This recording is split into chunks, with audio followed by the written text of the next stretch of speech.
You're listening to the We Are Libertarians podcast network. Find all of our shows at wearelibertarians.com. You're listening to the We Are Libertarians network. Learn more at wearelibertarians.com. Government policy has a cost. Every law and regulation passed by the government has a human toll. The Cost, a series of We Are Libertarians, is a one-on-one interview that tells the story of an average person as they deal with the outcome of policy. I'm Chris Spangle. This next episode of The Cost was recorded in 2014 with my friend Woody and his wife Linda Martel, and Greg Lenz was there also. We interviewed Woody about his daughter, who was put into prison for selling a few pills and got 16 years, which ended up being a death sentence. You'll hear the inhumane treatment that she received as over 100 people saw Rachel dying and only one person acted. Just a little update to the story, Woody ended up suing and has already won one of the malpractice cases and is moving through the court system with the others. We'll talk to Woody soon and give you an update on his story, but through the process of discovery in the lawsuit, he has found that many people knew about Rachel's condition and it is all documented. Rachel could have received help, but few people did anything. So now here is Woody's story. Woody, how did we meet? We're going to talk, to give people a brief overview of what we're going to talk about today.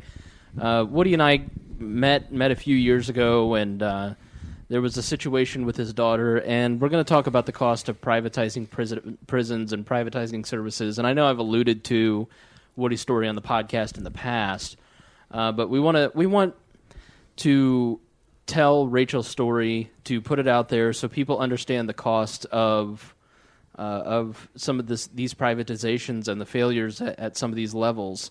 When most of us as libertarians would think that privatization would be a good thing, there's very real human costs involved in this. And right off the bat, I want to say that we're going to have a petition in the description of this podcast. You can find it at wearelibertarians.com on our Facebook page. And we want you to go sign the petition, and we want you to share this story. We want you to share it with your friends and family. So, to be frank, we want it to go viral because we want people to understand the costs that go along with some of this. And it's been, do you have any idea what year? Was it 2012? Yeah. 2013, early 2013? April 13th, 2012, and we met around that time in 2013. So, Woody, why don't you tell it's going to be a kind of a tough podcast to listen to, I think. We're all a little tense already just from the brief conversation. Woody's daughter was arrested. She had a complicated blood disease. Went to prison. It wasn't treated properly by the private medical company that the government contracted to take care of Rachel and other inmates in Indiana. And Rachel died on April 13th, 2012. And we're going to talk about that story and the cost there. And, first off, we haven't reached out to Corizon. We haven't reached out to the state of Indiana. Woody's just a personal friend. What Woody says is his opinion. What Linda says is her opinion. The same for myself and Greg. I have personally combed through all the documents that Woody has. I've helped go to meetings with lawyers with Woody. I've helped set up a lot of stuff. And I can tell you with absolute certainty that what he says can be verified by fact, at least most of it. Now, some of his opinions, Woody, you'll get to know, he's a little unfiltered. If you think Maya's a ballbuster, wait till we get Woody on the podcast to give me crap. But so, how did we end up getting in touch? What was the catalyst for you getting in touch with me? Well, I couldn't get nobody from the government to listen. I kept getting excuses, so I was going through the internet and I was thinking, who's going to run for office that needs some something that they can get involved with that's going to help them. So when I started looking on the internet, your name came up. So I read a little bit about you, and that's when I made a phone call to you and But after 3 or 4 days, I figured, well, that's probably another wasted call. But you did call me back, and we met and went from there. And you tried reaching out to Republicans, Democrats, reporters, government officials at every level. Yes. Long after everything had gone on, almost a year later, over the course of a year, just trying to get somebody to listen to your story. Can you talk about some of the people that you reached out to that the doors were just kind of closed? Who was our... Delaney. Yeah, I called his office several times. His co-worker or the gentleman, I think his name is Mark. Your state representative. Right, this is my state representative. And I'm just thinking the gentleman's name, but he said, Mr. Laney would want in this. This is right before election. Yes, he's interested. He wants to talk to you. But I did forget on what day, time, and year he wanted to do this because my doors were slammed every time I contacted. He would always say, well, yeah, he does want to talk to you, but he never did. He never reached back to me. Daniels, same way. The governor of Indiana at the time. The governor of Indiana, same way. I was reaching out to him before Rachel passed away, and it was blank. May as well talk to a wall. Right. Before Rachel passed away, you tried to get in touch with the ombudsman, the head of the Department of Corrections, the head of all these prisons. Yes. What media did you reach out to, over the course of that year? And what, the problem, as somebody who's been in politics and who worked in media in different forms, you get a lot of these stories, and it's hard to tell who's telling the truth, and it's it's time-consuming, it's complicated, it's emotional, and you've got 7 hours to spend on a story because you've got to hit a deadline. So you get these stories, and you go, well, that's tough. So on to Indy's top singles here in town. Our top 10 list. Right, our top 10 list of the best-dressed politicians in Indiana. So it can be hard to even get the media to listen to a story where a situation. They didn't want it. Yeah, and to be frank, when we first met, you had no idea what happened to Rachel, how she passed away, what caused it, and it wasn't until we kind of put together with a friend of mine who has gone to medical school that could explain some of that. And when you can't succinctly give the story in 5 minutes to a reporter, they don't listen. I mean, so how, in your interactions with the media, did you find that to be true? What I did with the media, I had boxes of documents from Horizon, from the prisons, to prove everything I said. It backed up. The autopsy even backed up and said to give a list of the medications that are in the body and give what the body's supposed to take. And like the body was only supposed to have 240. She had 3,660 in her. They had tranquilizers in her just trying to shut her up. She couldn't walk. But anyway, with all these documents, the media still didn't want it because it's a hard story to tell without something backing you up. And I have the documents, every one of them. The autopsy. What did they say final at the end? What was the Linda? Therapeutic misadventure. Yeah, therapeutic misadventure, and that's a screw up from the doctors and hospitals and. Right. So, one candidate in Indiana, Rupert Bonham, the guy from Survivor that everybody laughed off as a joke, one of his key platforms in 2012 when he ran for governor was treating prisoners humanely, fair sentencing, that criminals are human beings too, as opposed to Mike Pence, who said, it's great applause line, but not necessarily good policy, that if you commit a crime in Indiana, it should be the worst place in the nation to do so, and we're going to lock you up and throw away the key, and we're going to privatize as much as we can. Where Rupert has worked with people in and out of the criminal justice system, and you've told me that Rupert being in the debates, you hearing that, hearing a libertarian give an alternate viewpoint, kind of gave you the idea that maybe you'd want to reach out to somebody who was a libertarian, and that's how you eventually got committed. Correct. Right. That's correct. Yeah, because the Democrats and Republicans kind of try to sweep it underneath the rug.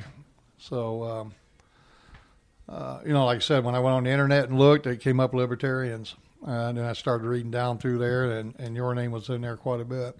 Yeah, I know. I do my best. Hey, everybody, listen to me.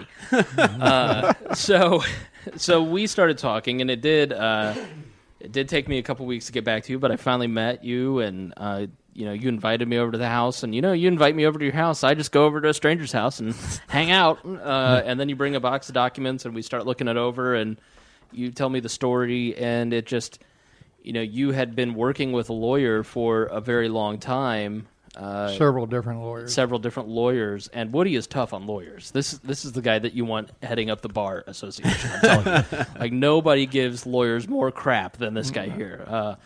And this one, legitimately so. He was just. A lot of times, you'd think that a lawyer would hear this story, hear the situation, and want to help their client get justice. This particular person, in my opinion, without naming names, was spinning the wheels, racking up the hours, not doing a darn thing, and exploiting the situation to and almost missing deadlines because, when we first met, therapeutic misadventure essentially means medical malpractice. And what a creative name! Yeah, isn't that creative? And there are time limits, statute of limitations for you to file certain things, and this guy was going to let some of that pass. Right. So, you originally, there are a couple of different lawsuits on two different levels that are currently pending that we're not going to really get into. We're just going to kind of stick to the story that I have seen the documents for. Because we don't want to affect the outcomes. Now, so right up front, want to be honest. What are the two lawsuits that you're currently that you filed about this situation? Malpractice and civil rights. Right. So you were suing medical malpractice, both Corizon, the doctors involved, nurses, several doctors, several nurses, several facilities. Yeah. Several facilities. So Corizon plus the hospitals that she was in. And then filing a civil rights suit. Against all them and the state. And the state, which is that's a federal level. No, it's at state level. Is it? Okay. Yeah. Arizona has one of those pending as well. The ACLU filed it against Corizon. And we'll get into this. Who does? The ACLU. Oh. So, yeah.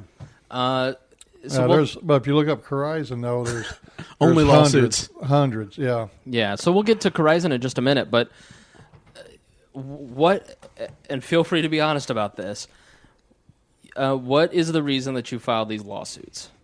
Because I think people hear that and they go, oh, well they're out for money. Well, the reason I filed the lawsuits, I'm a grieving father and still am, and always will. I wanted revenge, and to me, lawsuits is not the way to get at revenge. Revenge is somebody needs to be held accountable for and go to jail. Right. Until I talk to you. You've alluded to BP. Yeah. So explain the BP analogy that you shared with us earlier.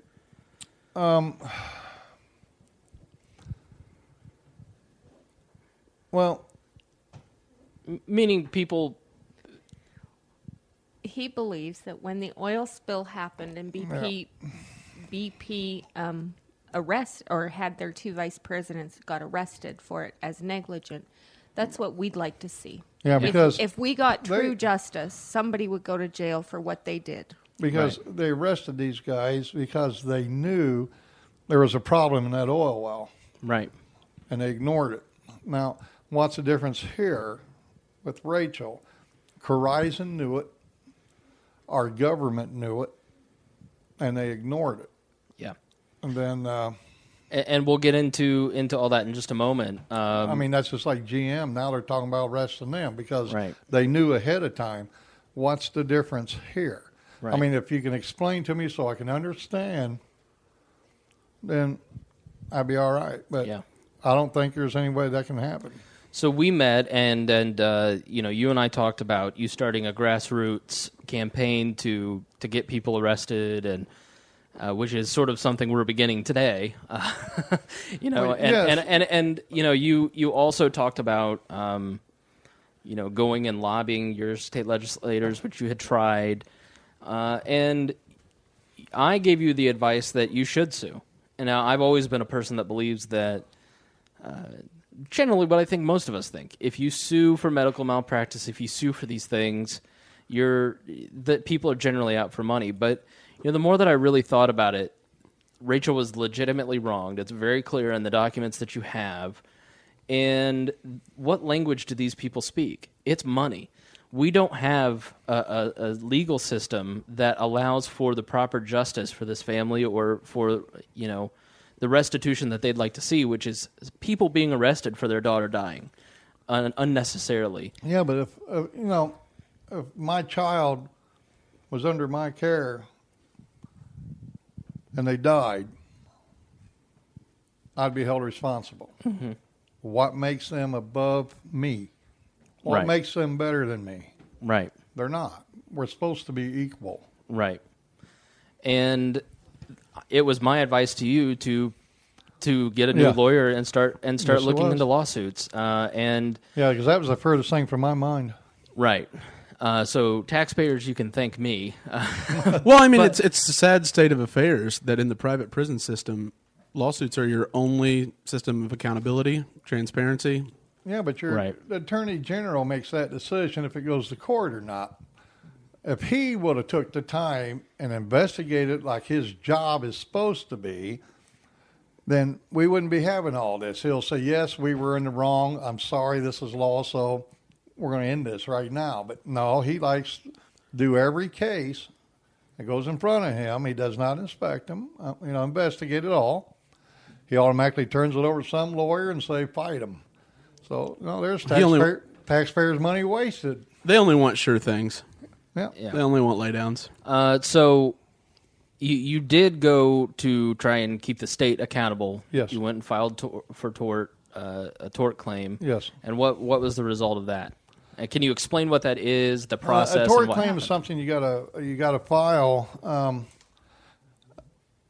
To let them be aware that a suit's coming. Now, when this all went to the Attorney General, he's supposed to look at that, turn it over to somebody in his office to investigate it, and then advise him which way to go. I guess this is how they do it. They sit down and talk, or they've got their minds made up before it's investigated. But then he makes the decision if it goes on to court or if they settle right now. Okay. So he chose, with all the documents saying and showing everybody was in the wrong, that, we hadn't even shared those documents with them yet. They made the determination that it was I can't remember the exact words, but it was basically an invalid claim without any discovery. Yeah, now they did not look at any of these papers, okay? And this reminds me of when I tried to do this by myself. I went after the Terre Haute prosecutor because that's the hospital she was at. He kept ignoring my phone calls, so I left him a sweet message stating that either you call me or the media will call you. Well, in 10 minutes, he was on the phone talking to me. Sure. It's kind of funny how people jump when the media is involved. I have a friend, a close friend who has a very serious legal situation, very dangerous situation. Talked to 9 different government agencies to try and get help.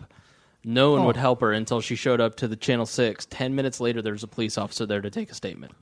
So, unfortunately, if you're listening and you have friends or family or acquaintances who are in these kind of tough situations, that's leverage, man. Call Rafael Sanchez at Channel 6 or Kara Kenny or your local investigative team at your local paper, your local TV station, and you'll get answers a lot of times. Yeah, but a lot of them on this case blew it off. They didn't want it.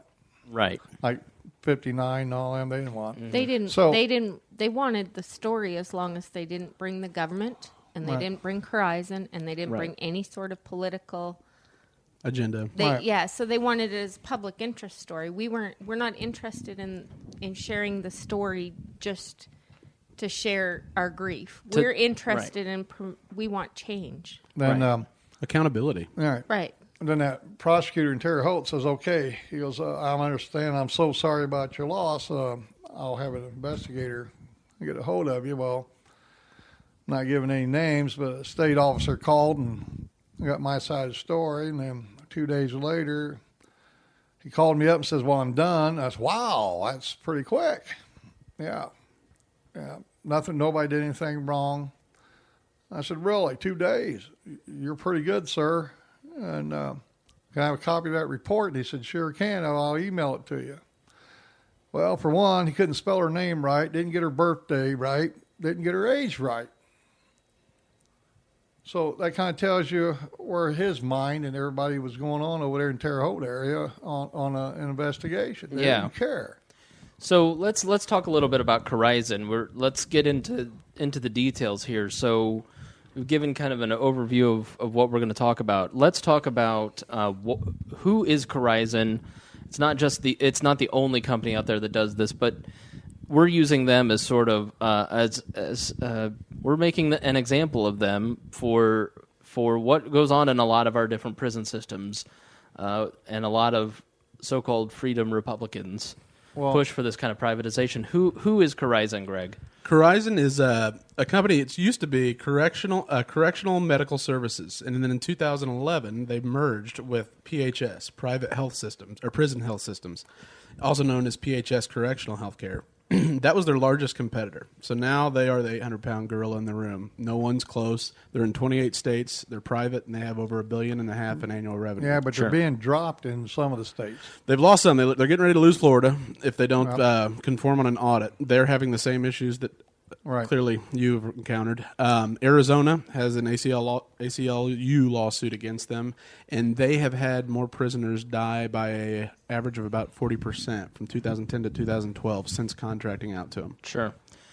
So now, isn't most of that money leaving this state? I mean, they're based out of. They're in Brentwood, Tennessee. Originally, they were in Missouri, but since they merged, they became the major player. And I believe they're getting $350 million from Indiana. And so the way it works is this: is they look at, and I've actually in Indiana, I just started doing some investigating to see how do they get in. Essentially, who's their contact? What they do is they hire people. By the way, guys, Greg's the one who knows stuff on this show, so that go ahead. Yeah. So in 2011, they ended up hiring an individual named Bob Burns here in Indiana. Bob Burns, prior to being the regional director for Corizon, he actually had a small correctional management company called Correctional Management Company. But prior to that, he was superintendent of the Department of Correction for 21 years. So they hired the guy that created the system. Then he started a for-profit system once it looked like it'd be privatized. He made money. Corizon bought them out with his business partner, who was the legal counsel for the Department of Correction for 21 years. What state is this? Indiana. Okay. All right.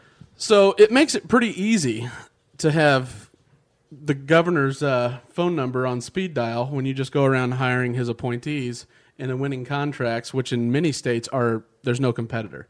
So there's a lawsuit right now in the state of Tennessee going on because the Corizon hired the person who awards the contract. It's a procurement lawsuit going on right now. Right. So they hired a guy whose wife got a VP job with Corizon, essentially the job Bob Burns has here. And they hired her. Oh, of course not. Even though their bid was $15 million more than that next competitor, there was no wrongdoing. Right. I'm sure it wasn't influenced at all. It's only, husband and spouse. Right. That's pretty much their standard operating procedure. They go around offering somewhere between probably $185,000 to $300,000 a year jobs. They're a private company, so they're probably intent on going public, so they dangle stock options at you in equity. Once it goes public, you're a millionaire with a mid-six figures job. You just make sure the contract always is retained. So what does the contract say that their function is? So they are to provide... Explain user experience. Okay, so user experience is, instead of the prisons hiring their own doctors, nurses, medical practitioners, they outsource it to a third-party provider. So now they have, quote-unquote, oversight and agreements in place for what they're supposed to provide. And then they establish with the state it's a per diem, and the per diem in Indiana over this period is $9.41 per prisoner, with a cap of about $293 million over a 3-year period from January 2014 through the end of 2016. Okay. So $9.41 per day. Do we have any idea, and maybe this is a question I should have asked you before we started this podcast, but do we have any idea what is the average cost of an American's health care per day? I mean, it can't be $9, especially, when we get into kind of what Rachel suffered from. It definitely was not $9. It was far more than that, I'm sure. No, and especially with the baby boomers being the largest demographic, you would have to be closer to $26, $27 per day when you factor it all the way out. And keep in mind, most of that's tax dollars because another large majority are on Medicaid. And Medicaid's not they don't administer it. They still have doctors that do it, but they say this is what you get and that's it. So we have a situation, we've talked about this before, but let's reiterate it. How does a company show profit? If they need to make a profit, they do it in three or four ways. Okay, number one is they cut back what profit shares they give back to their stockholders. Yep. Now, we've talked about how they don't want to do that because they want to maybe take the company private. And then buy all their competitors. And then buy all their competitors and charge a premium. You can cut fixed costs. Cut fixed costs, which you can't because you're locked into a $350 million deal for how many years? It goes through 2016 and the option to renew for 2 periods after that for 2 years. All right, so it was a 5-year contract? It's 3 with the option for 7. 3. Okay. They're locked into a 3-year rate. That's what they're getting because it's a government monopoly. Let's be honest. When we talk about government privatization in this day and age, it's a monopoly. It's a government-sanctioned monopoly. And personally, I'm all for privatizing assets. The toll road, the parking meters here in Indiana, go for it, whatever. It's just another way the government's screwing it up. But when we're talking about human lives, it's a different situation. So they're at a fixed cost with this government monopoly. So they can't cut shareholders' shares. They can't cut the you can't have one charge. Doctor for an entire prison. Right. That's a GP and trying to do eye surgery. Right. And then but they have one hospital. Yeah, one hospital is what they do to essentially control costs. Right. Right. Yeah, because they drove Rachel from one end of the state, as critical she was, clear to by ambulance to the other end of the state. Right. That's another thing they're in trouble for. They're doing it with pregnant women. They're taking them from Plainfield to Anderson, Indiana to give birth. Which is a 2-hour drive. Not their hospital. Which is a 2-hour drive. And it's just for... Right. Yeah. So the third way that you show profit is you cut jobs and you you pay less, you cut jobs, and you cut services.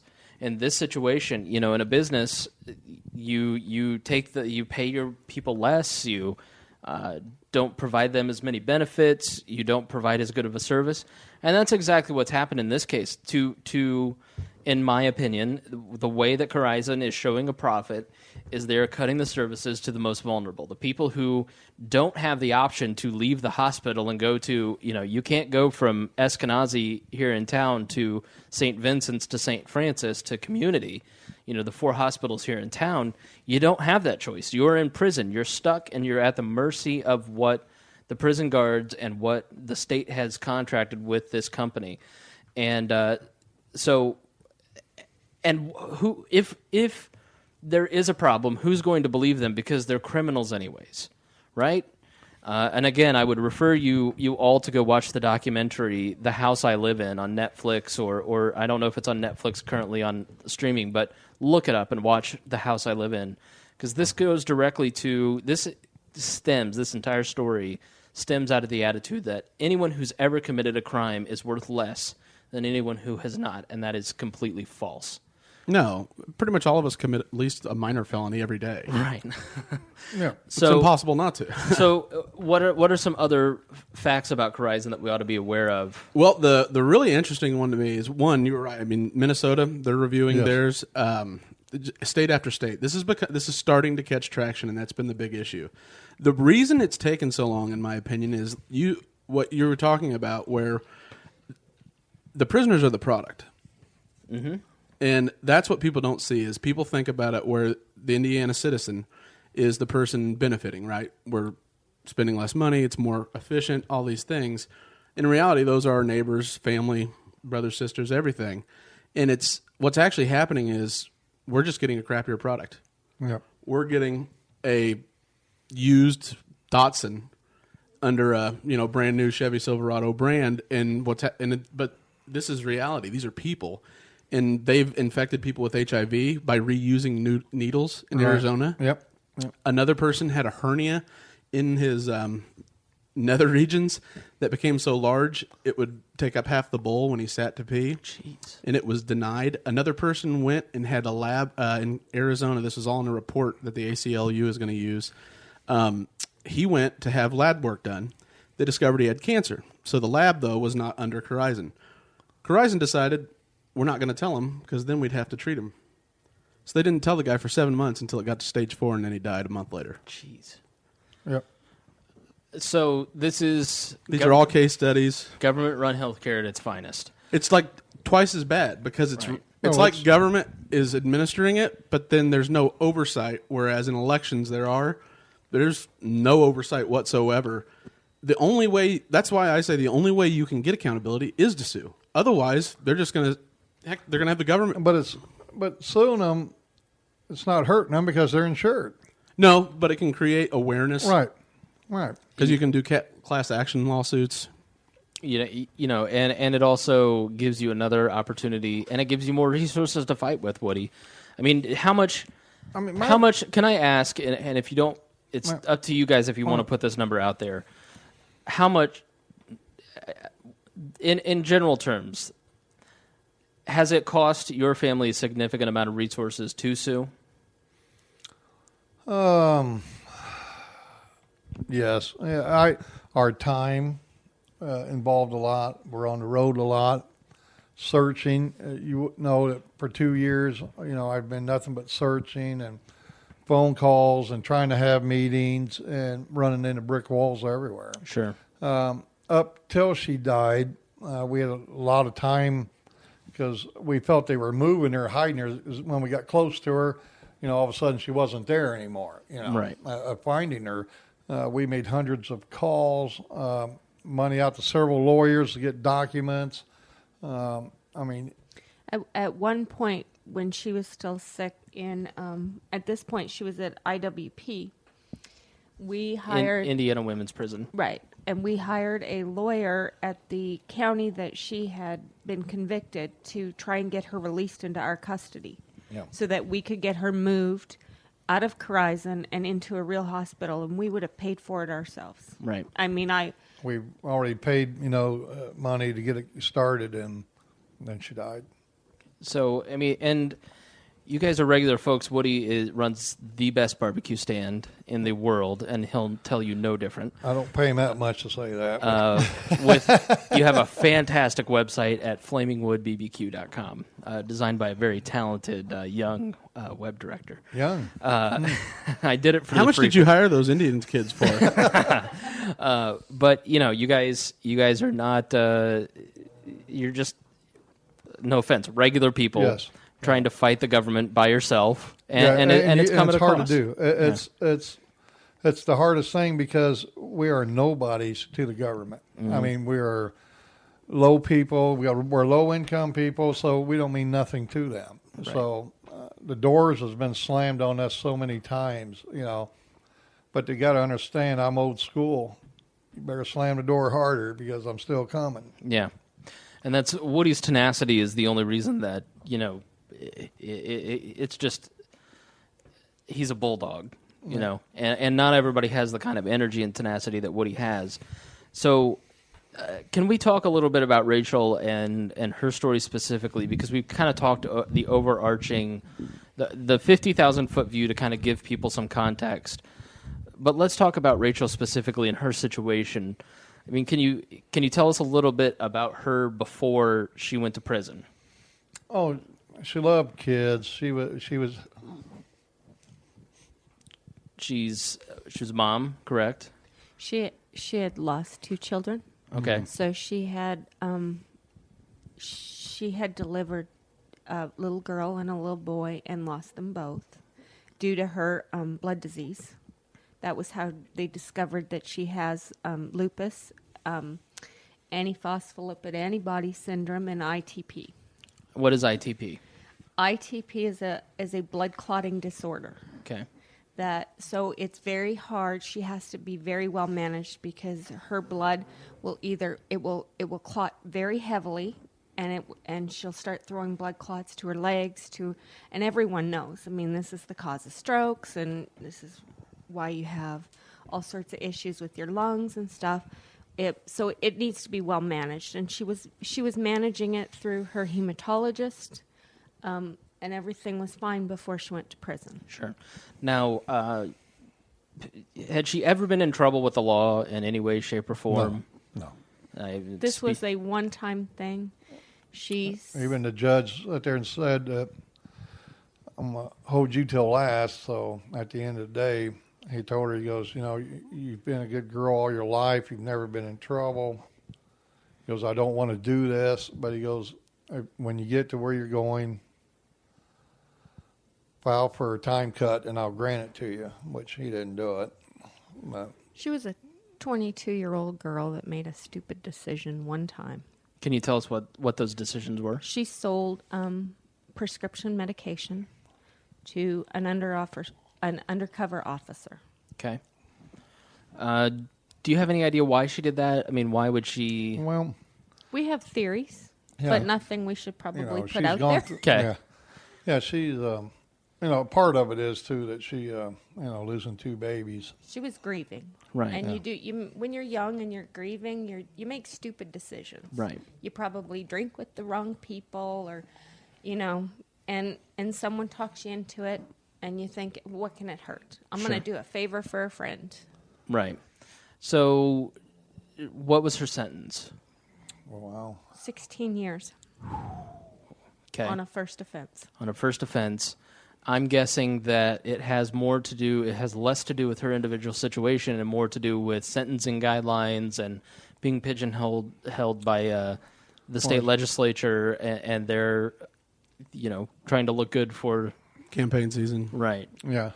And she was not the only one. There were others that were involved in the same thing that got a lot less time than she did. Yeah.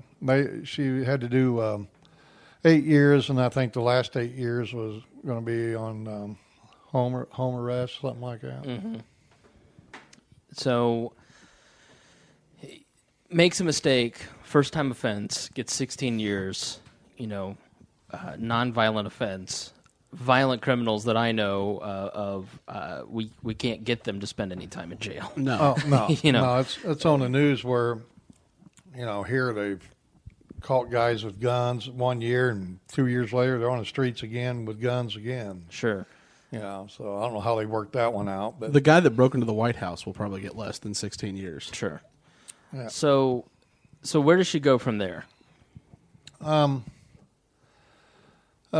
She went to, I believe, Rockville. She went to Rockville. Rockville prison.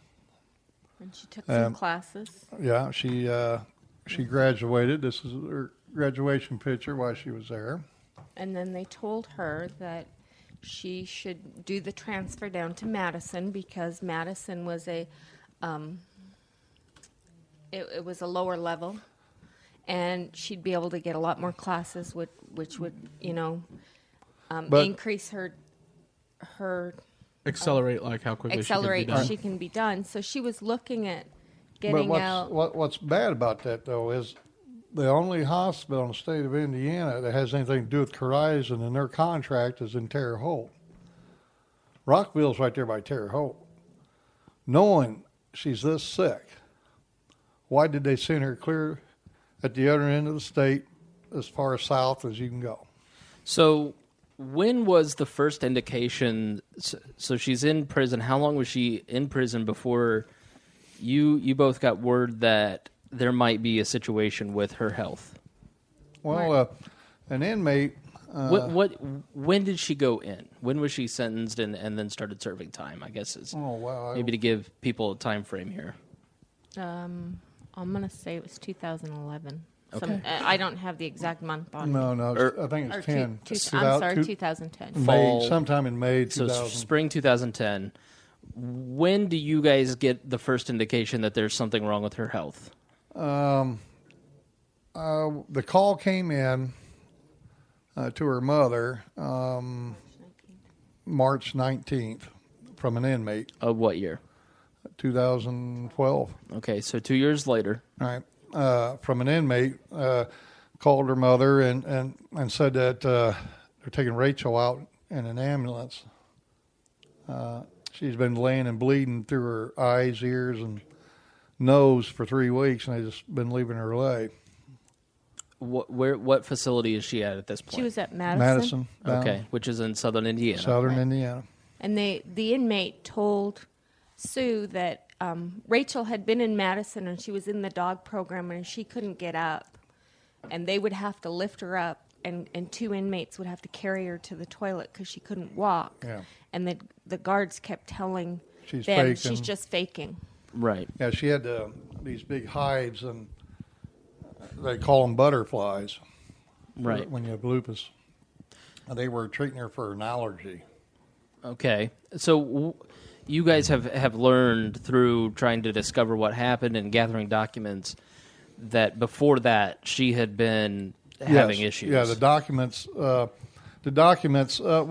when that call came in, the mother called me because she knows I'm really pushy to go get what I need to get. Right. And so I called her counselor down there, and the counselor says nothing's wrong with her. She's in her cell. She's doing fine. I said, are you sure? And she said, yeah. She goes, matter of fact, I'll go get her to call you. I said, good.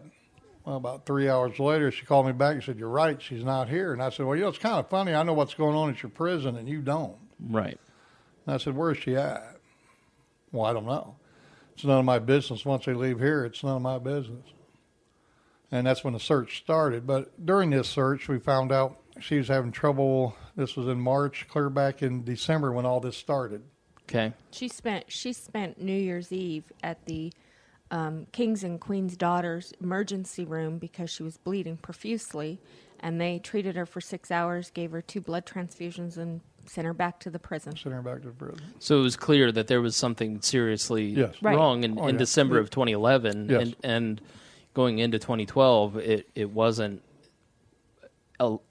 by our estimation in reading the documents that you have, wasn't properly treated. Right. Right. Yeah. And this is like we tell, medias and politicians that wouldn't listen. They're in-between person. You talk to them, and what I have to say, the story I have to tell is I have the documents laying in front of me to back up everything I have to say. We're gonna send this to Indiana politicians, and we're gonna ask anyone who's listening to find out if Corizon is in your state, and if you're a Hoosier, if you're in one of these states that has Corizon or a privatized prison system, send this podcast to them so they can hear it and say, just take an hour and a half to hear the story. And if they want the documents, how can they get the documents from you? I guess probably contact me, and I will make sure that if you're a politician in the state that wants more information about this specific story, I'll get you the documents, and I'll make sure to get a CD before I leave here. Now, are all the documents admissible in the court of law? Yes, they're part of her medical record. Oh yeah, it's all her medical records from day one. There's or prison additional records from day we one. haven't seen yet because it's the prison logs, but everything else is admissible as part of her medical record. Yeah. So, for instance, like an inmate calling you, is that admissible as evidence? Will that be allowed? Yeah, that's allowed. Okay. Yeah, because so what would have to happen is Rachel's mom will have to testify about the conversation she had, and so will the person making the phone, who made the phone call. From that point on, her mother called me. I pushed, and like I said, I made several calls all over. And they would lie to me, said she's at one place and she never was there. And I mean, I did a lot of investigation, hundreds of calls, and And there, one of the lawyers that didn't work out did have an investigator that taped conversations with some of these inmates. So there are there's conversations testifying to this. Yeah. So you get an indication in March that something's desperately wrong, seriously wrong, Yeah. You called down to the facility that you know her to be at, and she's not there. She's not there. So then let's talk about what you're doing, and then we'll talk about where she was at. So at that point, what do you start doing to try and find out where she's at? At that point, I would call them. Then I would call because see, that counselor said there's no hospital on any of the facilities, any of the prison facilities. So I'm wondering, okay, if there's an emergency, what happens? Where do you go? So I started calling. Do you want me to give names or not? Okay, no, I would say I'll no. give offices, and then they can figure it out. Yeah. Because because putting their names out, it doesn't do us any good at this point, because the people who need to know the names, Right. hopefully when politicians hear this, and I'm expecting them to listen, I'm hoping, then we'll give them names here in Indiana so they can go and ask for themselves, and Right. get lied to, allegedly. That's the way it is. I mean, so I started making several calls to commissioner's office of the prison, and getting an answer machine. I'm old school. I don't like machines. Right. I want to hear your voice. But I left message after message after message, and then more messages. So then I tried the superintendent of the women's prison here in Indianapolis. Messages again, probably 15, 20, maybe, at that time. Mm-hmm. Wasn't getting anywhere there. No return calls, no nothing. So I figured, well, I tried the assistant commissioner. Well, there's a whole list of them. I don't know. Taxpayers going to a dozen different assistant commissioners. I didn't know you needed that many, but Right. Listen, ignoring prisoners takes a lot of overhead. Okay. Yeah, right. Why do you do it? We're not prisoners, and they ignore me. Right. So. But anyway, didn't get a response out of none of them. So I called the assistant superintendent there. She responded, and she goes, "Well, I don't know anything about it." Okay, first thing I tell myself is, you should know. I mean, but she said she didn't. She said call the medical team at the women's prison there. So I called there and I said, "Oh, no, she's not here." I said, "What do you mean she's not here? Where is she?" Well, nobody seemed to know where she was. I said, "Well, talk to the counselor." So I talked to the counselor, and he goes, "Never heard of her. Don't know where she's at." I said, "You got to be joking me." I said, "What?" And if you chose other words, a little bit of French. Yeah, words that they could probably understand better. Then he says, "Okay, she's at this hospital here." Well, I thought you said you know where in the hell she was. He goes, "That's where she's at." So I called that hospital, talked to them 5 or 6 times, and I said, "Sir, we don't even know who she is. She's not even here." And I said, "What do you mean she ain't here?" He said, "Tell me the prison's lying to me." Well, they don't send their people here anyway. So she's not here. So I went through all these phone calls again to all these people. And over the course of this, what's the time frame? Oh, geez. These phone calls are every day. Every day, for probably every 15, 2 weeks. Okay. Yeah, every 15, 20 minutes. I'm on the phone to somebody. From 7 o'clock till, and he would be at it when I got home at 6 o'clock at night. Yeah. So 7 a.m. to 6 p.m. And Yeah. And you don't know where your daughter is Don't know for where 2 she is. weeks, No and no one idea. else does. No, And- well, and they no one will did, tell but they us. wouldn't tell us. So They kept saying to him, "She's fine. Oh, yeah. She's in her cell." We heard that so many times. Well, we'll have her call you. now this is We'll from- have her call you. Well, she never called. Now, and this then is when you from- look at the documents, she's not there. Yeah. She's moved to a different facility. Right. Yeah. Now, this is talking to Horizon's nurse, would say a lot of things she shouldn't have. But anyway, she said that she's not here. So I don't know what to tell you. So I back to the counselor again. I said, "Listen, dude, you lied to me. I don't like liars." I want to know where my daughter is, and I want to know now. And he said, well, she's at this hospital. Give me another hospital. I said, are you sure? Yes, I'm sure. So I called that hospital, went through an hour and a half, 2 hours talking to people there. They never heard of her. So by then I'm kind of short-fused, so I called him back and just commenced telling him words that he could understand quite well. I said, I want my daughter found. I want her found now. That was my last words to him. Well, later that night I got a call from a guard. Said,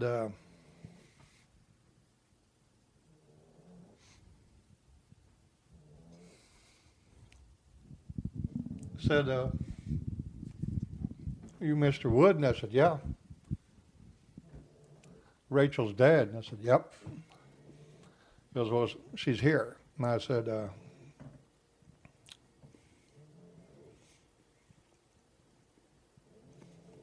where's here? And he said at Terre Haute Regional Hospital.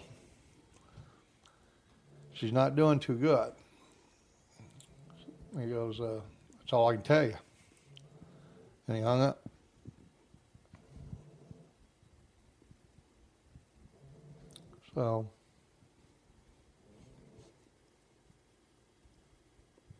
So he acted outside. Yeah. Do you know if that person's still employed? I don't know. But still, tons of calls were made even after that. Tons. Oh, man, tons. And I was in contact with the doctor once, and one of them shut it off. Corizon shut that connection off. They found out that he had talked to the doctor. Mm-hmm. The doctor said she only, at that time, had 40% chance. But everybody that we called said that she's doing fine. She's getting released. Yeah. So even a ombudsman, that one. An ombudsman is the person that works for the governor, that works for the Daniels appointed that person. Works with the Department of Corrections, or is supposed to work against the DOC. It's like a union rep, right? Who is the person who, if a family is in Woody's situation, can call this person, and they're the advocate for the prisoner against the system. Right. So tell me about the ombudsman and how helpful were they in advocating for your daughter? She wasn't. First of all, you had to get through the secretary. It wasn't bad after 30 calls. I think that's the only reason some people talk to me is because the only way to get them quit calling. But this made me call more. But anyway, she goes, yeah, I'm going to check into that. And, well, I'm so sorry, sir. We'll get to the bottom of it, and we'll get her found and see if her rights has been violated. So next thing you know, I don't know, they did everything they're supposed to. She got medical attention. No, the proper medical attention here, not medical attention. And she goes, no, nobody did anything wrong.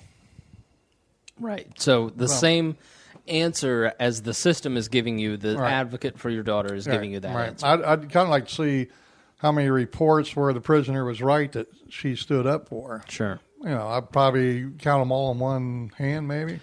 Now, now through all this, you've hired a lawyer, correct, to several lawyers help assist you through the course of that 2 weeks. While she was alive, yeah. What legal help did you? And that's why you have all these documents. Thank goodness, because you wouldn't have access to these documents had you not done that. Right. What was the process that you? How did you get the documents? What did you do to help? I heard a lawyer. I thought it'd be easier to get a lawyer close to where she was sentenced from. So I got a lawyer out of Fort Wayne, and I was telling him that, while Rachel stayed in that hospital, everybody I kept calling because they shut my contact with the doctor off.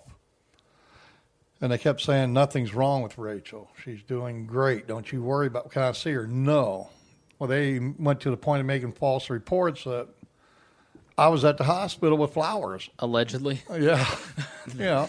And I said, so there are reports that you have that show that you were visiting the hospital with flowers. The Khorasan nurse told the DOC, the Khorasan staff told the DOC at Rockville. What happened? Which is close to Terre Haute, she was at IWP. Which is where?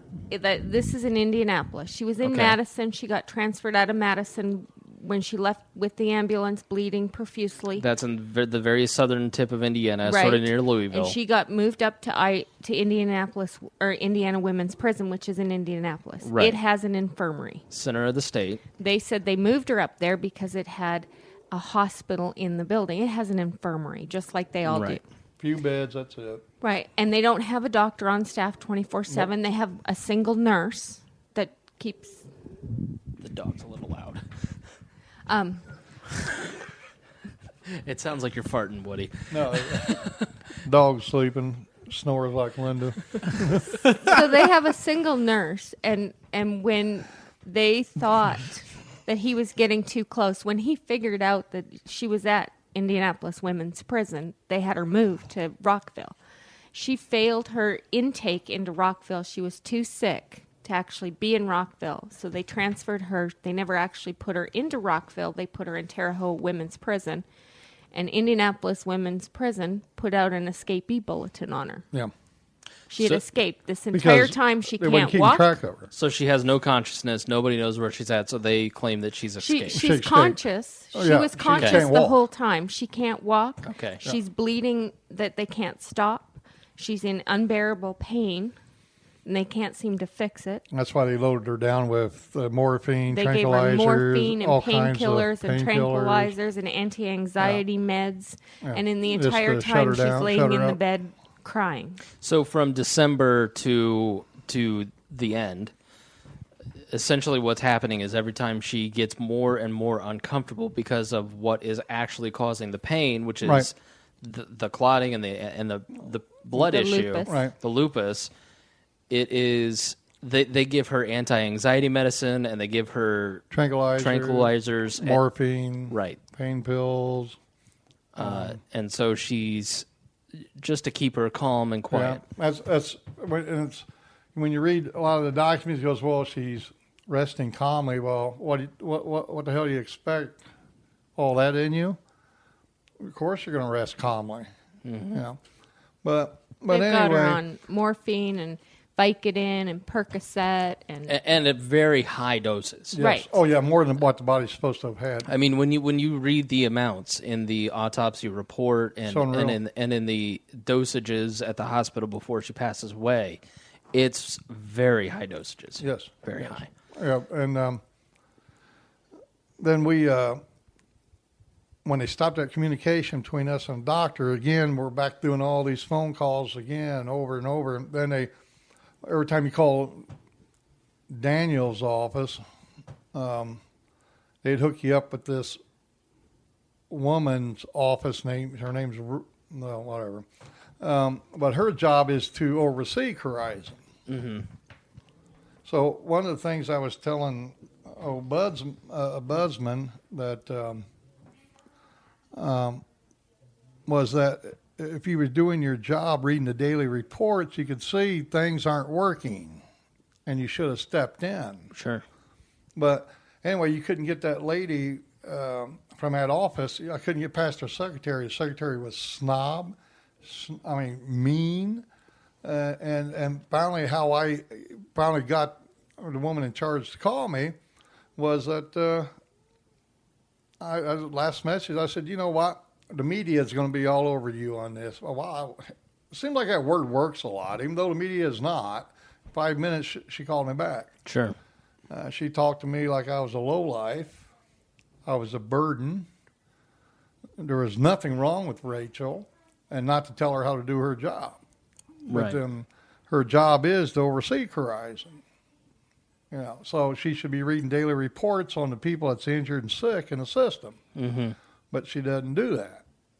So Rachel wouldn't be where she, you know. So the lawyer, how far, his function, his benefit at that point really was gathering all these documents and requesting documents. Getting Rachel released. He gathered those documents and he requested them so that we could go to the court and request that she be released, that the judge that sentenced her give her enough time cuts so that she could be released into our care that we could get her moved to a hospital that we could monitor. Because... And most citizens don't know this, but when you go into the prison system, you have to sign over power of attorney. So you no longer get to say whether you're going to take a medication or what's going to happen. You have zero say. And so we just wanted that say back so we could monitor her, so that we could do what was best for her. Because clearly they're not looking out for her best interests. No, they're not, because...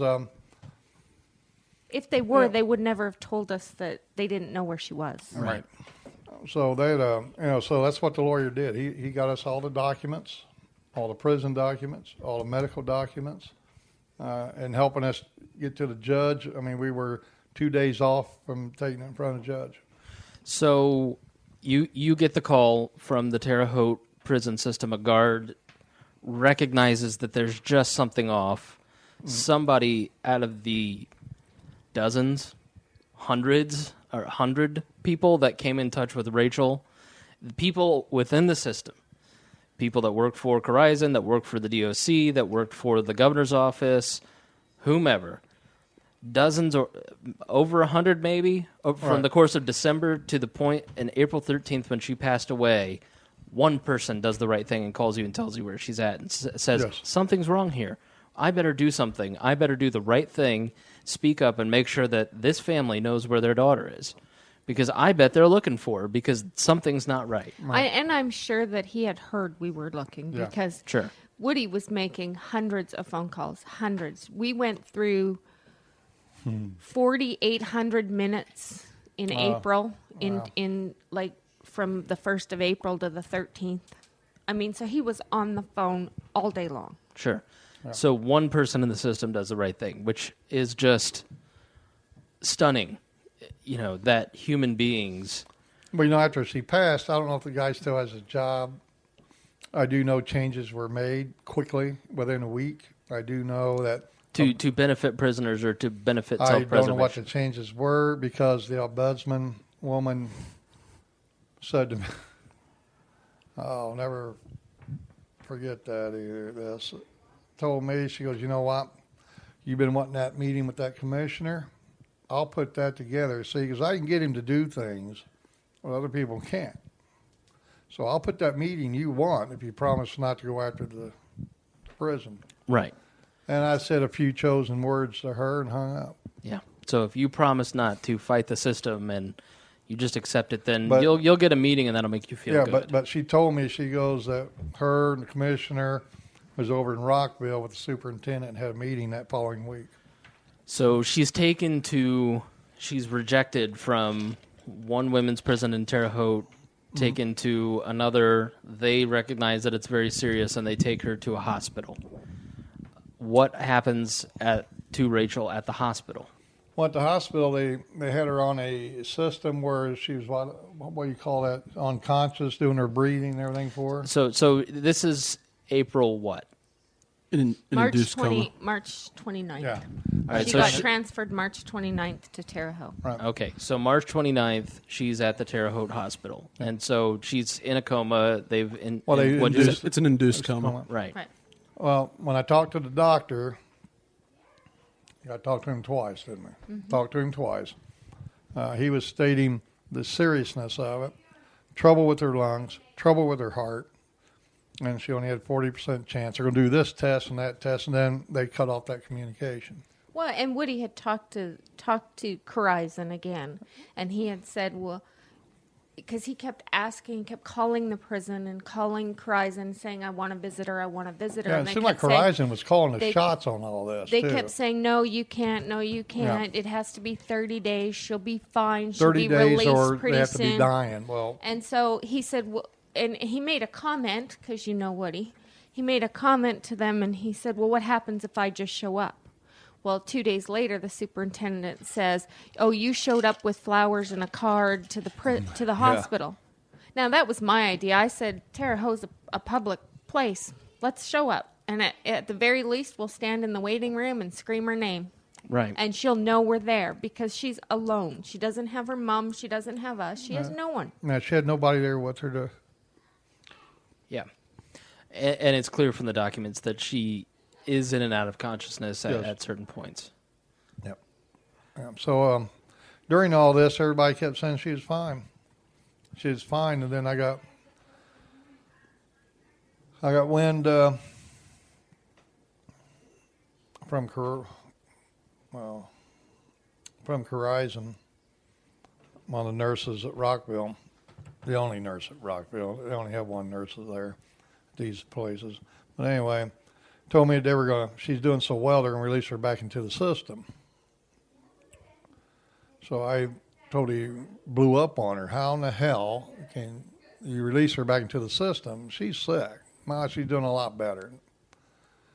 And she's up and walking around. Yeah. She's up and walking around. And she wasn't. And the medical records from the Terre Haute Hospital reflect that is a complete falsehood. Right. And so I got a hold of the superintendent there, and I said a few chosen words, and she goes, "Mr. Wood, I don't know what you're talking about."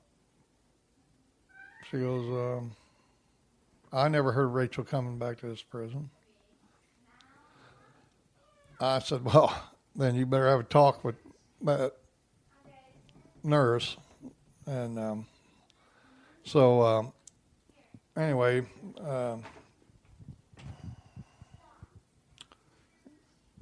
during that time, a nurse from, where's that third place? Kindred.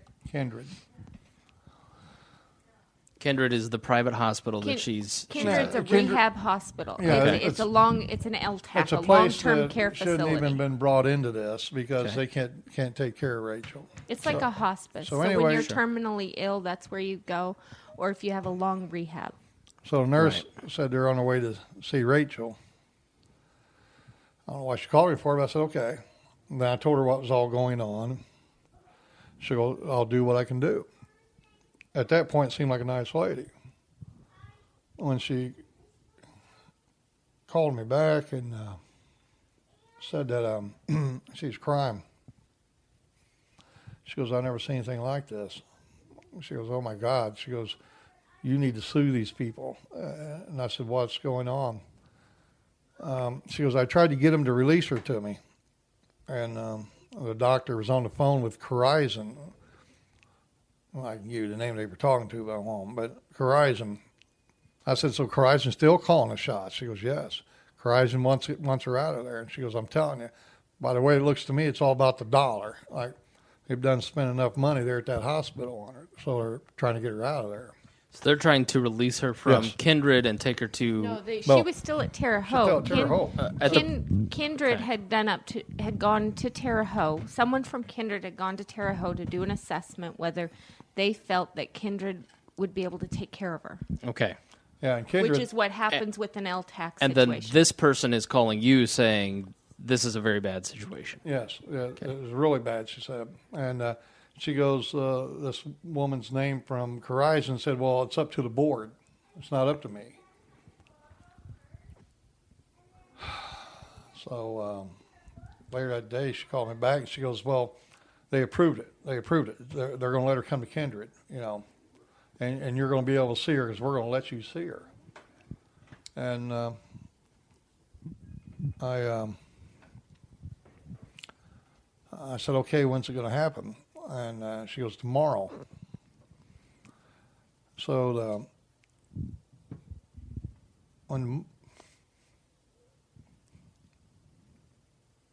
when tomorrow came, superintendent from Rockville called and said, Mr. Wood, I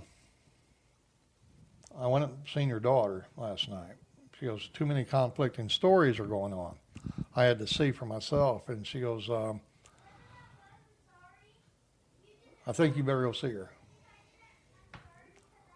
I said, our 30 days aren't up. And she goes, oh, yeah, it is. But it really wasn't. I said, are you sure? And she goes, yes.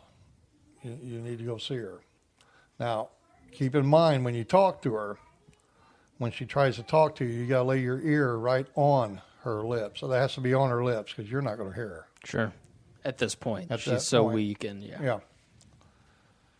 So I hung up and called her mother. And I said, hang on, let me call you back. And this was about noon or 1, somewhere in there. What day is this? Well, this was the 13th. Friday. Okay. This is the Friday. Okay. Called the Rockville superintendent again. I said, no. Called Rockville, and that nurse got on the phone. And I said, are you letting us see her because she's dying? Oh, no, there's nothing wrong with her. She's doing great. Don't you worry about it. You go see your daughter. Okay. Next phone call, she's gone. And that was about 9 o'clock that night. She, her last words was, I'm doomed, and she died. So essentially what happens is they release her, and they're taking her to another facility. They're taking her to Kendrick. What happened was she coded twice, Right. and they were still going to release her. They tried to, according to the medical records we saw, they discharged her on the 12th, the day before. Sure. And then she coded. So they had to cancel the discharge and do 2 transfusions that night, that day. Even all of her medical records saying she's having all these troubles, they were still discharging her. And Corizon. What did she have? What was going on medically? I mean, we know the complicated blood disorder, but it had gotten to a point, and it had caused what? So what had happened was when you have a blood clotting disorder, and anyone who's ever had a stroke will know this, they treat you with blood thinner.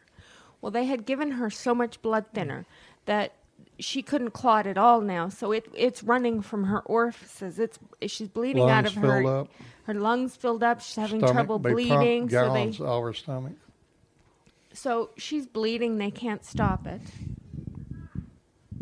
And they're not really doing anything. And every time she complains, they just give her another pain pill. It was a horrible death. And she was alone. And then... And handcuffs and shackles. On the 13th, they were going to transfer her to Kindred. Now, typically, she's on a breathing machine, so typically they leave it all hooked up. She was unhooked up in Terre Haute for 5 hours before the ambulance showed up. Yeah. This is all in the ambulance report. The ambulance, she started having problems. You know, Terre Haute's over an hour away. She had problems 10 minutes into the run, and the ambulance chose to just keep coming instead of going back or going to an emergency room somewhere. Yeah, at that point, they're taking her to Kindred, and they show up, and Kindred don't even have an emergency room. No, and so they get to Kindred, they pull into the parking lot, and that's when she goes into cardiac arrest. She had been showing signs of it before they even pulled in. Got there. So they were trying to resuscitate her in the parking lot of Kindred. To the point that doctors there are saying, why did you bring her here? Yeah, that's all in the reports. Doctors are screaming at them, why did you bring her here? Right. Why did you not take her to an emergency room? And... Wishart, Methodist are 2 minutes away. Right. From Kindred. Right. So they're bringing her from Terre Haute to Indianapolis. And there's several hospitals right there. Yeah, they were having trouble 10 minutes into the run. And Terre Haute is an hour and a half drive. Yeah. So they... See, these decisions were made by Corizon. That's what I'm wondering. Did the ambulance driver even have the authority to take her to Wishart to another hospital? Because I know that's the issue is that they have cut what they'll pay. Right. They've cut so much that the hospitals just say, no, we won't admit anyone. But they are medically bound as EMTs to take, in the case of a critical emergency, to take them to the first available level 1 trauma. The first available when they're in that badly. And you know what?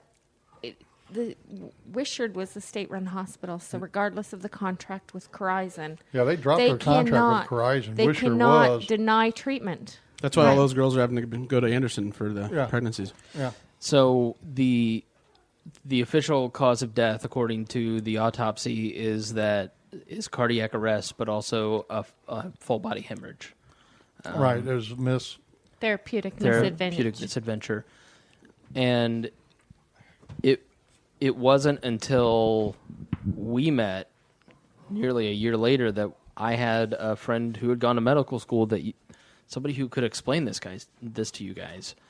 You know, it's we knew something bad had happened. You knew, right? Like you right. knew, you know, just not the specifics of what. We didn't know how long it had gone on or how bad it was, how much they ignored it. That's why I think most of the politicians, they knew what happened and they just wanted to avoid me. They didn't want to. Yeah. So, all right, because we left on a very heavy moment. So, she passes away. How were you guys notified? I was sitting in here. The Rockville superintendent called him. Called me. And I was in the other room, and he screamed my name, and he dropped the phone. And she told me she had passed away at 9 o'clock. So, I'm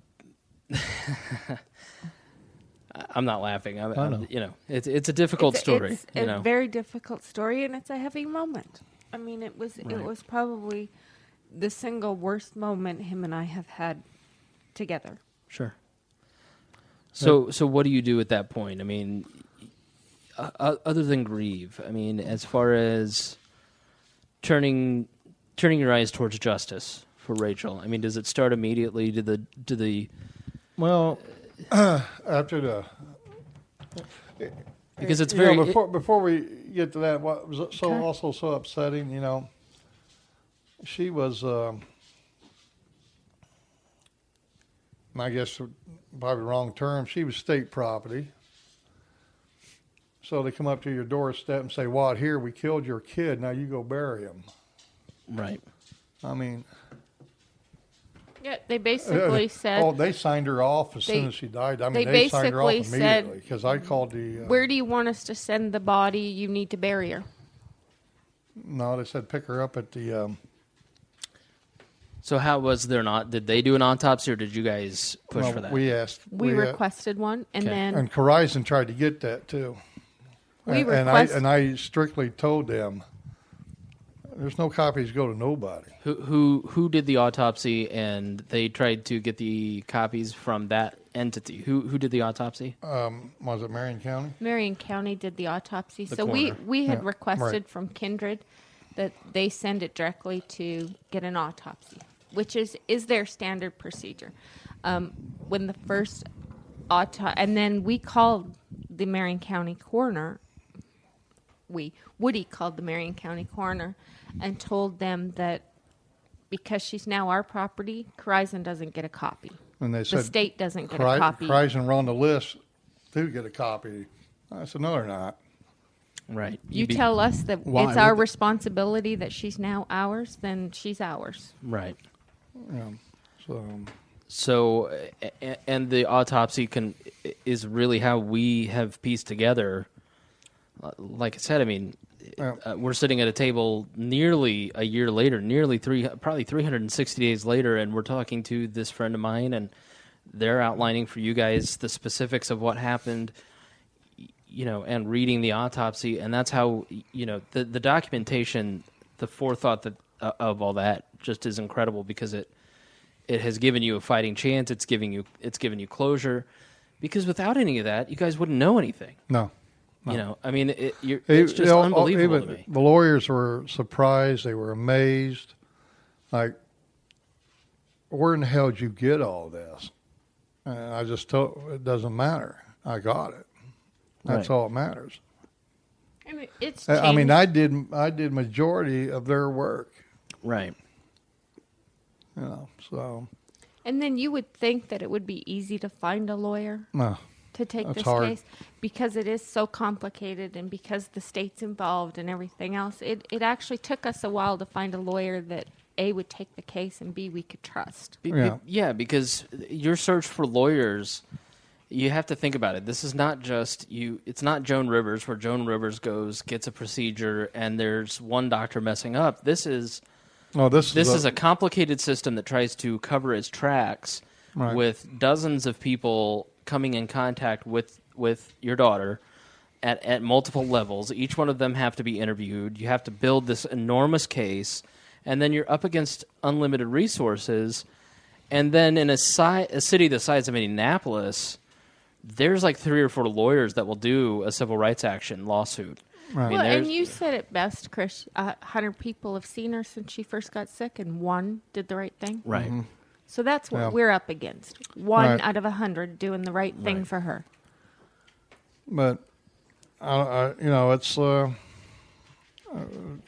process even got harder afterwards. So. Oh, they're going to shut down completely. Oh, yeah. Because, I'm sure they have procedures, and they actually probably even have seminars on how to do things correctly in the event they do something wrong, so they have the reasonable doubt. But Corizon's calling the whole shot. Corizon's calling her to leave that hospital. Oh, absolutely. There's no doctor in their right mind would release her when she just coded. Come on. How do they have authority?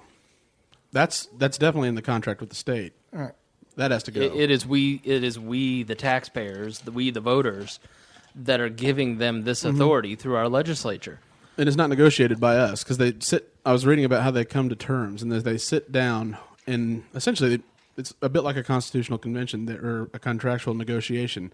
They want certain terms with the state that they know they will be able to limit their legal liability and maximize profit. And you're right. So they go back and forth. About profit, yep. And so this is definitely one of those things that has to go out of that contract. Because, every nurse and doctor that you've put in that lawsuit and anybody that works with them, they're all going, like Greg says, to classes to figure out how to minimize their risk, which means we're going to give worse care to the people that we are.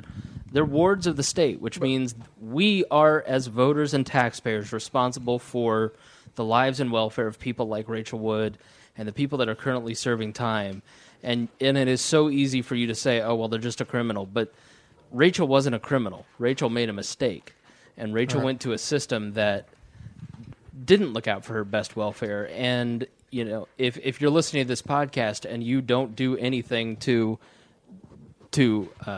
sorry, the dog. I'm giving this motivational speech, and the dog is chowing down back there behind me. It kind of tells you a little boring here, huh? I guess. Thanks, Woody. It's the dog, my friend. But if you're listening, it's just like the drone strikes in Afghanistan and other places. We're complicit if we do nothing to stop these sorts of things. We absolutely are. What shocks me is that 1 person out of 100 did the right thing. And I feel the same way about government as I do about Corizon. I feel like it's the exact same thing. It's government with even less oversight. It's not competition. It's not it's not the private market. It's a government sponsored entity, but there's no oversight. The ombudsman definitely doesn't do their job, and neither does the commissioner. So how did Hoosiers, or how did just individuals get to the point where they cared so little about another individual that 99 out of 100 people wouldn't say a word when something went wrong? And it was life and death. It wasn't for $350 million. Why can't Indiana do it themselves and save a lot of that tax money and use it elsewhere? I've been watching a lot of Hitler documentaries on Netflix. And you watch the footage of this guy giving speeches and Goebbels giving speeches in front of these huge, at the Sports Palace and all these massive arenas, and all these people are just happy. And you just go, you can't tell me that people in Germany didn't know that these things were happening, because when Goebbels yells about, we're going to shut the mouth of the Jewish press, they all go, yay! This is an evil system.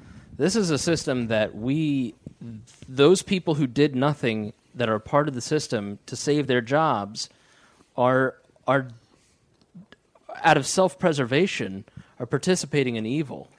And the people who, because this story is too long and it's too complicated and it's too hard to tell the story, this is not an easy podcast to listen to, I'm sure, and it's not easy for us to sit here, and this is the 3rd time I've sat and gone through the story intimately, and it's still very tough.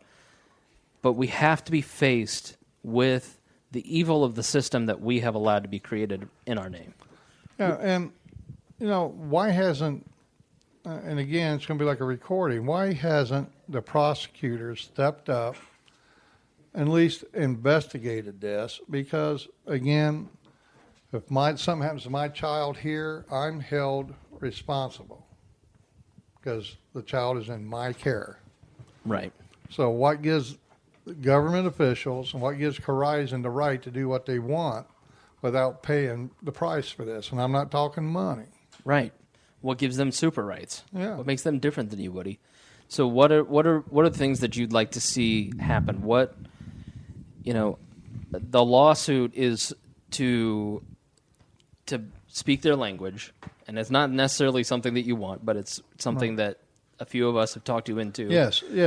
But and what do you if you win the law? I mean, maybe we shouldn't talk about that, but moving forward, how do you fight for your daughter? How do you fight to make this right? I want to get a foundation put together first, in Rachel's journey. What I want and would be happy with is somebody held accountable, not with money, the justice system. Let them go in front of the judge, in front of a jury, and let them decide you were negligent, you were responsible, you're covering this up, and be held liable for what they've done, And again, if it was you and a child, you're going to jail. Right. You're at least going to go in front of that judge. But no prosecutor will step up. No politician don't want anything to do with this because, you know what?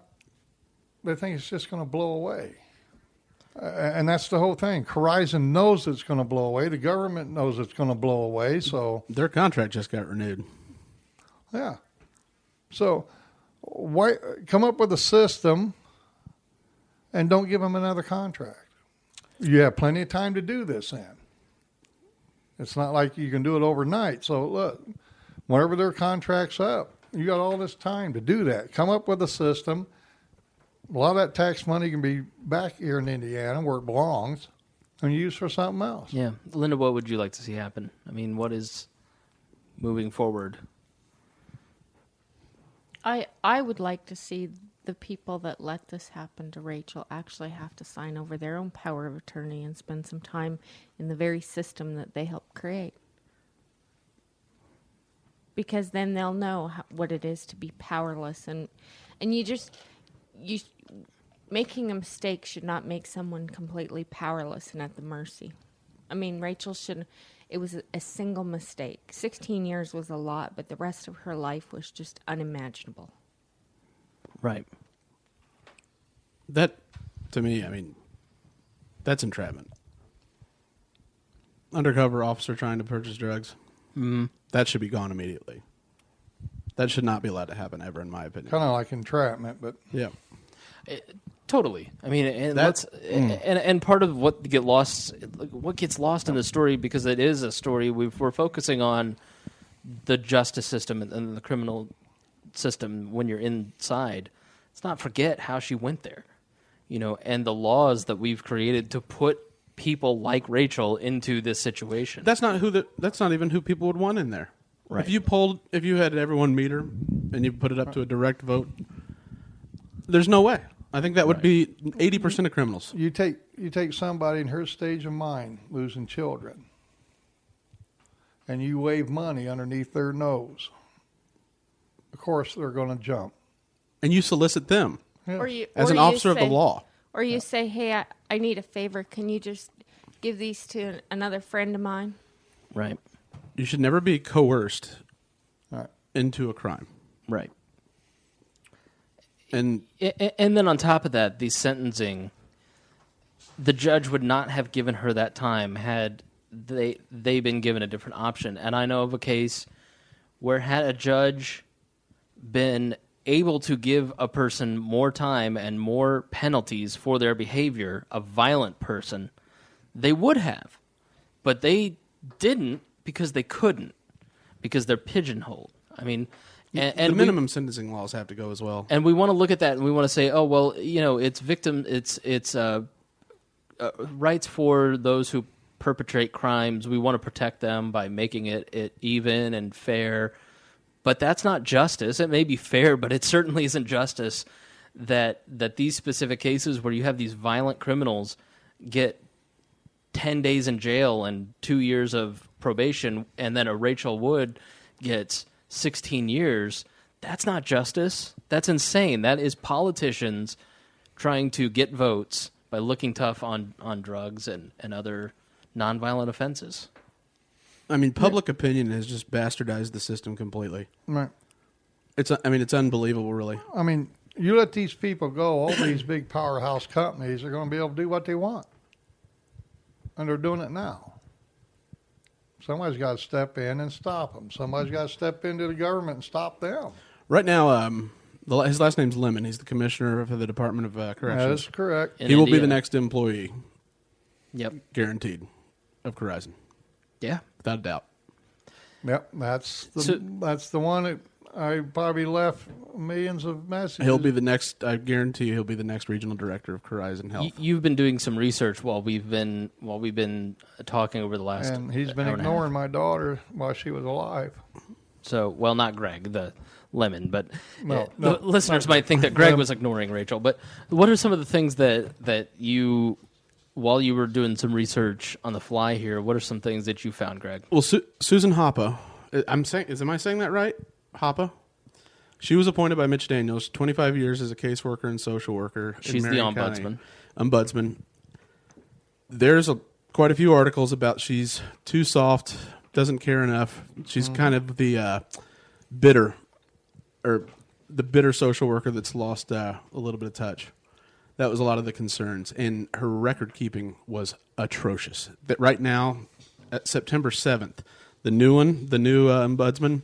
Oh, there's a new one? Mm-hmm, was just, she quit in May. Hoppe quit in May. And I can't find anything on her anywhere. I don't know what she did. That's what I wanted to see, is who she got hired by.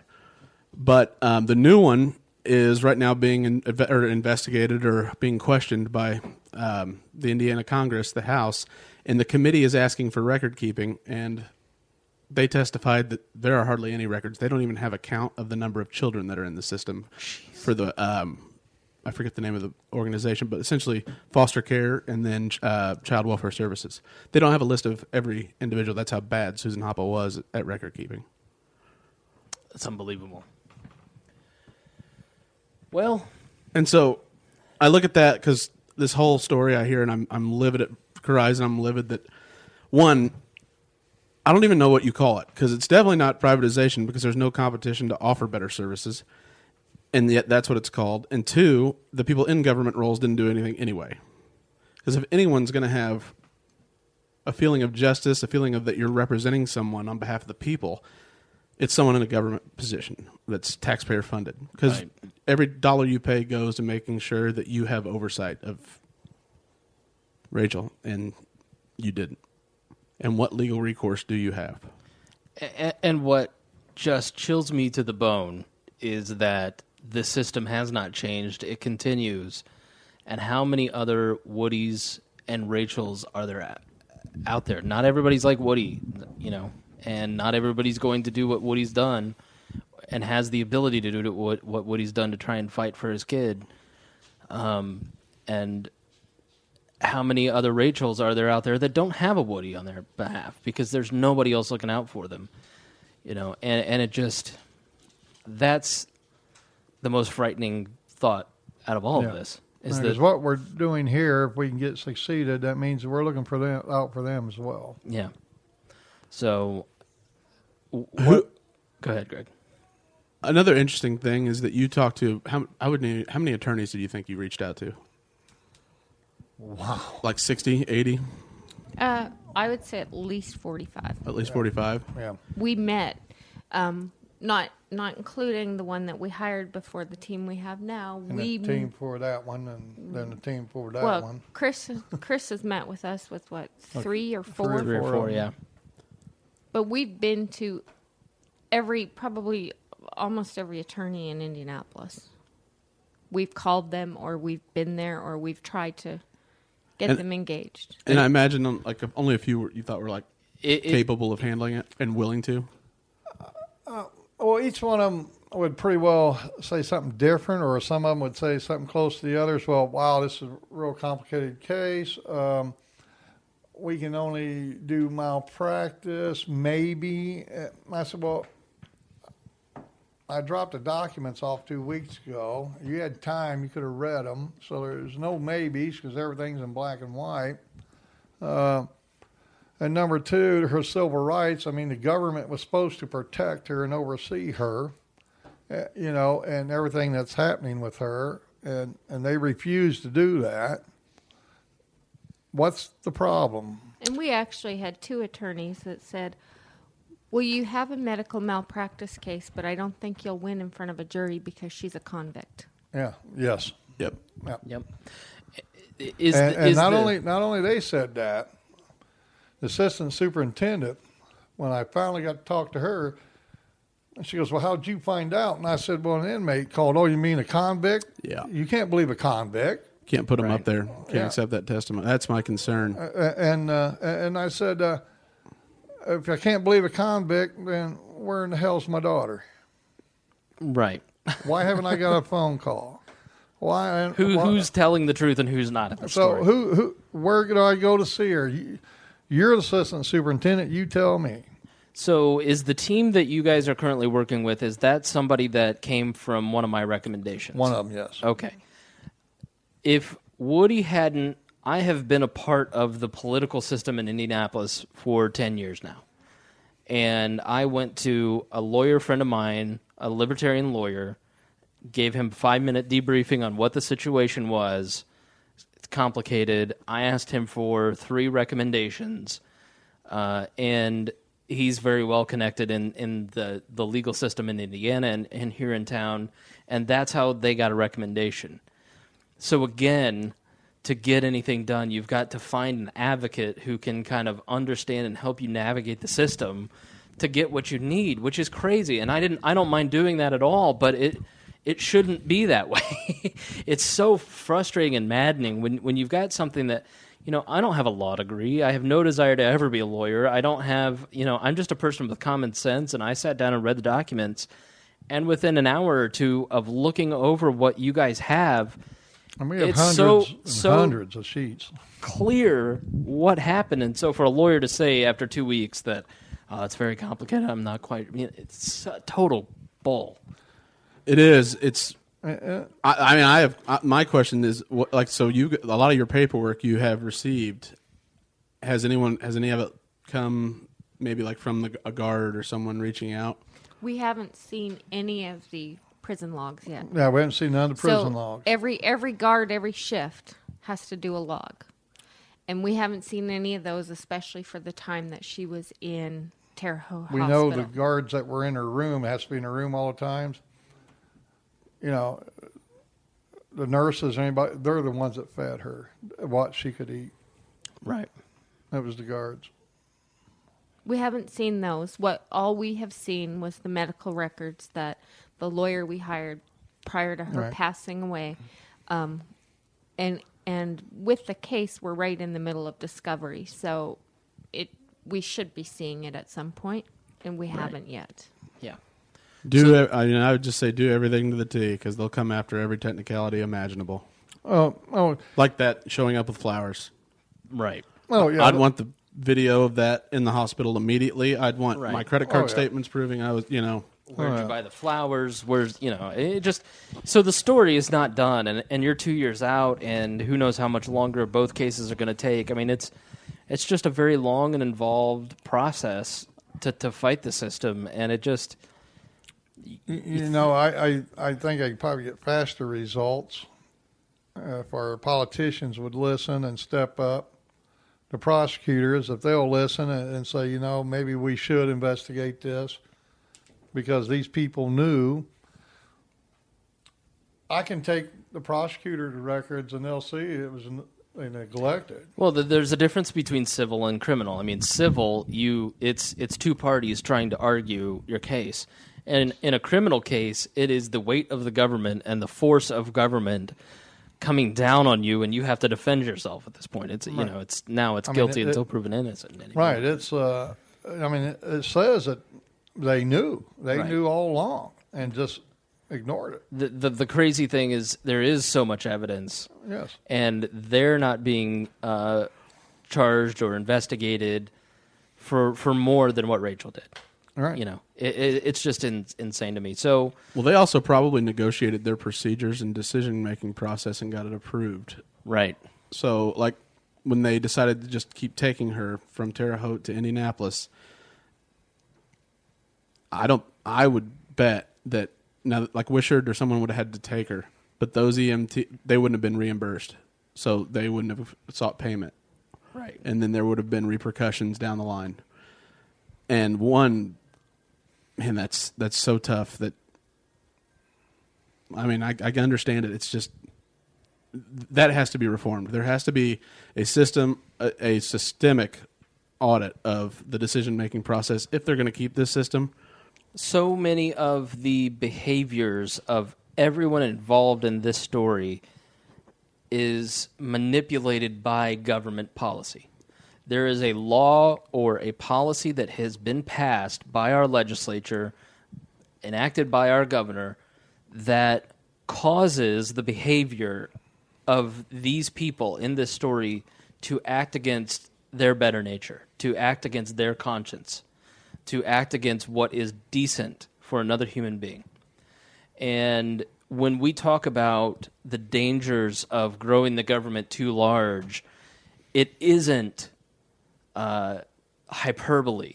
It isn't ranting and raving. It is human cost. When you are interfering in the interactions between two people by enacting a law, you are causing certain outcomes. And these outcomes are unacceptable. And they're totally preventable because we are interfering in the affairs of human beings to the point that they're acting in it's evil what has happened to Rachel. We are so alienated from each other by systems like this. It's unbelievable. To think two EMTs are sitting there watching someone die and their lungs filled with blood, and the only thing they can think about is, well, we'll probably get in trouble if we go back. Like, what has happened to society? And to just, sitting at a table, talking to people, how could you feel that way about a person ever? Well, and right. I just want to bring up that, and I know a lot of people are probably thinking, oh, they're suing and they're going to get money. We wanted to sue, and the big reason that we agreed to it is because because it becomes part of the public record, so right. then everybody knows it happens. Sure. What we would love to do, what I truly think would make someone listen, is if we could force them out of Indiana, if they lose their contract because of stuff like this, then we've actually hurt them. Right. Yeah, because they don't have insurance for that. All right, well, let's wrap up here. We always give everybody an opportunity to kind of go over what we might have missed, or say their final piece on the show here. Greg, final thoughts, final questions about the story that we haven't covered. It's funny. I've been battling with, especially from a libertarian perspective, I battle with the privatization, if that's a good thing, bad thing, more efficient, and then I battle if the state had administered everything, how it would have worked out, and it's absolutely impossible to tell. But I feel like she couldn't have gotten worse care. She couldn't have gotten worse care under a government system, frankly. Nope, it's impossible. She could not have gotten worse. Yep. And she'd be alive if the government would have looked at those records and said, you're not doing something right, you need to change, and let's go the right direction. And without a doubt, whoever has power of attorney has to have more rights than they do right now, because you barely got access, you got lied to. You had no recourse. You couldn't even go see her. No. They'd have used that in a medical malpractice suit to disprove your character, and then you would have lost for sure. And they already tried to by planning a lie. Right. There has to be a fundamental, almost Bill of Rights for power of attorney for people within, taken care of by the justice system, that you have immediate, immediate.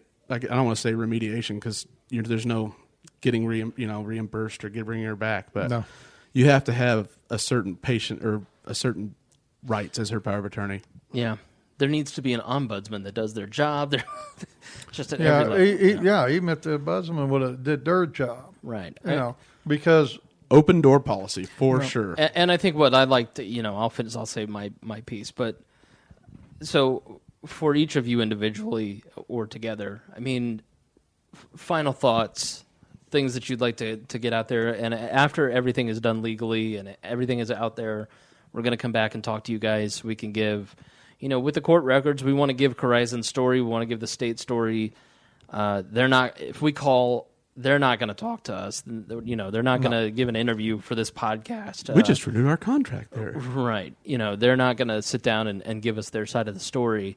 So when that is all over, we'll look over the court documents and give their side of the story as honestly as we can. So as soon as that is all finished, we want to have you guys back to kind of wrap that up. But in the meantime, what are some of your final thoughts that you'd like to get out there? I'd like to see more transparency. So, we shouldn't have had to search for a month. It shouldn't have been the night before she passes away, someone telling us she's actually in Terre Haute and she's not doing very well. It should have been right off the get-go. We took her out, They already have her in shackles and handcuffs. Why not have a tracking device on her ankle?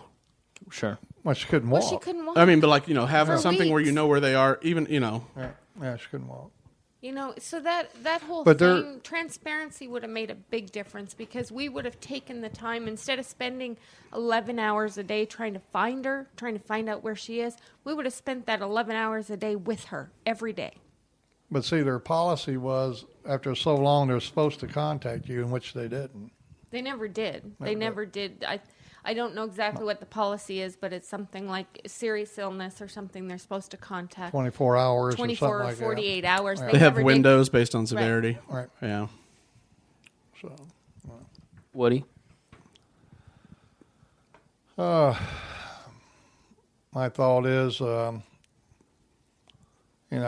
we can get enough signatures on a petition to get these prosecutors to say, okay, we're on board. We're not saying run out there and arrest somebody, but, if they're responsible, let the judge decide, and then remove Corizon from, the state. A lot of tax money they're going to be using this state because the state does it themselves. They're not going to spend $350 million, so. I would actually say I don't want them to go in front of a judge, a jury of Hoosiers. Yeah. I'll let them feel what Rachel, A jury of regular people and hear the story. Yeah. Their side and ours. But, that's about it. And, Chris, I was never about lawsuits to begin with. It's something that you said the best way to hurt them, is their pocket. But finding out they're insured, so we're not going to hurt them that way. Well, hopefully, at least we've got public record. Right. That's correct. I don't regret what you've said and what we've done. But I think, let's just treat them like they would, like the government would treat me. Mm-hmm. They would have me arrested and get you a lawyer. I think, from my perspective, we'll talk in the next episode a little bit about the way the criminal justice system ought to look. It's not our style to just kind of leave you hanging and not give you some solutions, but this has been a tough one. Certainly, this is the 92nd episode. That's certainly the first time we've ever gone in depth and shown you the human side of politics. I mean, it's politics is about human beings and their interactions, and the policies that we enact have real human costs. And we have to be mindful about that, and especially as libertarians, because we're also analytical. We're all programmers and accountants. We don't think emotionally a lot of times. We think if we do A, B will happen, and then C will be the outcome. But that's just not the way that the world works. So we need to be mindful when we're in the voting booths in November and when we're talking to politicians, these outcomes, the things that we've learned through this story, about the real human costs of our government policies and what we allow. And I know that people listening to this podcast, it's preaching to the choir. But, double your efforts, do more, because it's just imperative. Lives are at stake. And we're not just talking about young Pakistani children that get killed by drones. We're talking about children in your hometown. Killed by people you voted for. Killed by people that you see in the grocery store because they did nothing. It's evil. And we just can't accept it anymore. And you've got to have the same passion about making change that Woody has. Now, Woody's motivated by so many more things, mostly and centrally a father's love. But we need to be motivated by what's right. So take this, share it, send it to politicians, send it to candidates, get their perspective on it, see if they have humanity left. I mean, plain and simple. Do you have humanity left in your soul?